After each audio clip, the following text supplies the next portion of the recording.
Hello, friend. Welcome to our YouTube channel, TechBing. So today I will explain you the top 10 SQL Server interview question answer. So in this session, I will explain you top most SQL question answer. So I have a 10 plus experience in as a full stack developer. I know I already worked in multiple MNC company. So let's start. Uh, Question number one: SQL query to find the second highest salary of employee. So in this question, you can multiple way explain it and multiple way query things.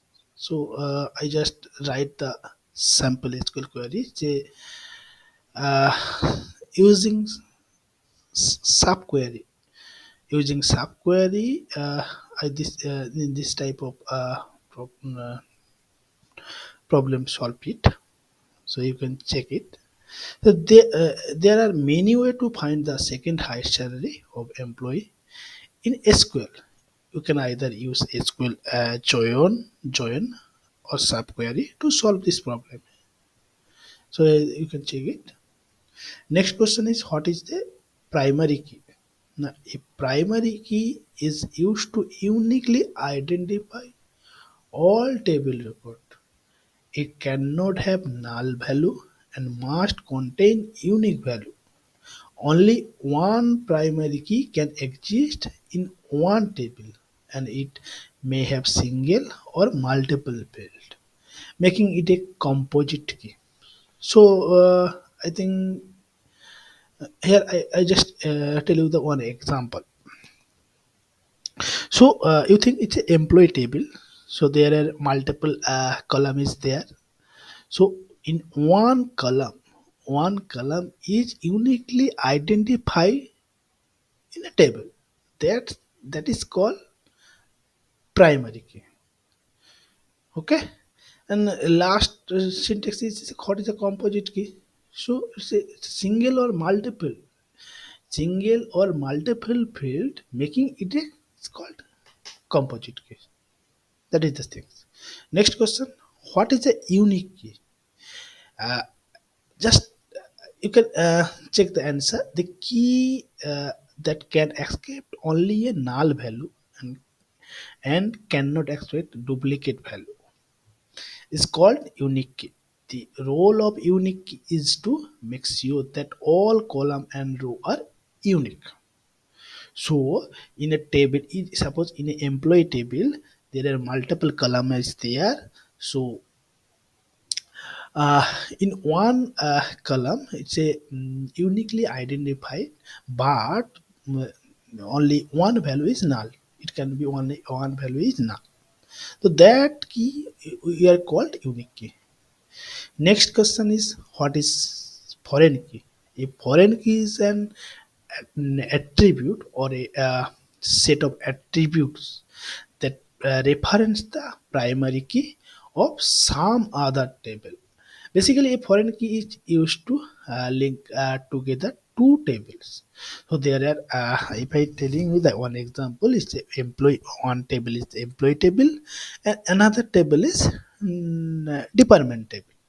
So in employee table, primary key is department table. If I write this thing, then it's called the foreign key. Just relation is in the foreign key. Okay. Next question is, what is an index? What is index? Index basically it's a help speed up of searching in a database. There is a no index on a column in the where clause, then the SQL Server has to skim through the entire table and check each and every row to find matches, which may result is slow operation in a large data. So actually index is using for searching in a database.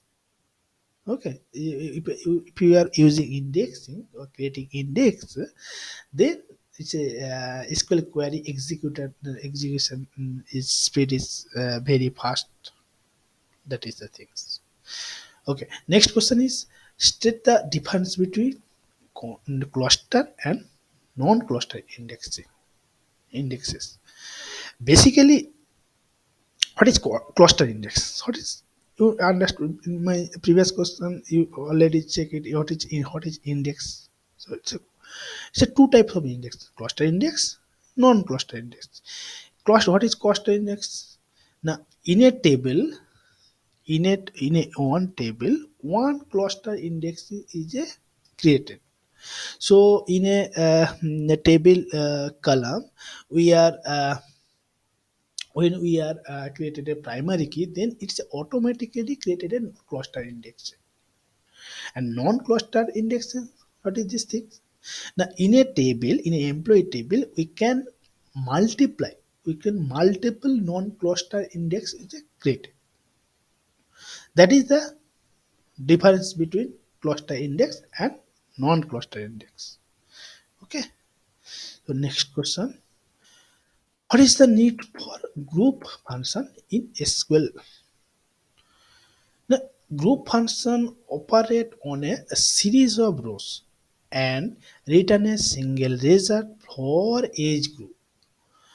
So the multiple group function is there. So count function, max, mean, sum, average, variance, some most group function is there. So if I telling you one example, uh, in a uh, employee table, we can find the maximum salary. So in this type of situation, we just using the max statement, or so count the department employee in an employee table, count the employee or depending on the department.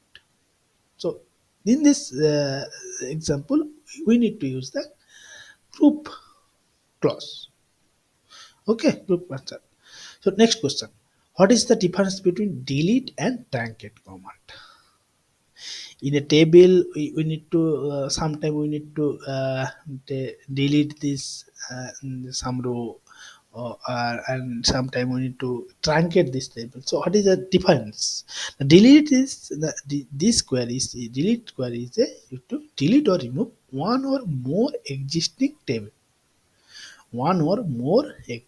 table, into delete. But here I am telling you the some features. In a table, suppose employee table, five row is there, five employee row is there. So if you delete that table, so it's a only delete the record, it's not deleted the schema. Okay, truncate is, what is this truncate? No, truncate actually delete obviously delete the record, and also the schema should be deleted. So in this, just tell you the one scenario. Suppose in the past cases, in a employee table, five number of employees there. So when you delete the employee, five record is deleted. But after when I am inserting another employee, then it's a account number is started six. Auto increment will start at 6 now. But when we are using the same truncate table, then again we are when we are insert the record, then it says starting the auto increment field is 1. Understood, right? Yeah. So next question: what is a trigger on in SQL? Basically, the trigger can be defined as an automatic process that happens when an event occurs in the database server. It helps to maintain the integrity of the table. The trigger is activated when the commands such as insert, update, and deleted are given. So in our program or in our business, depending on the business demand, so sometime we need to using the trigger, because suppose one say in an employee table, uh, total five number records, five employees there. So one employee should be delete. Then business demand. So we need to log this deleted record, deleted employee to another table. So that time or that purpose we are using trigger.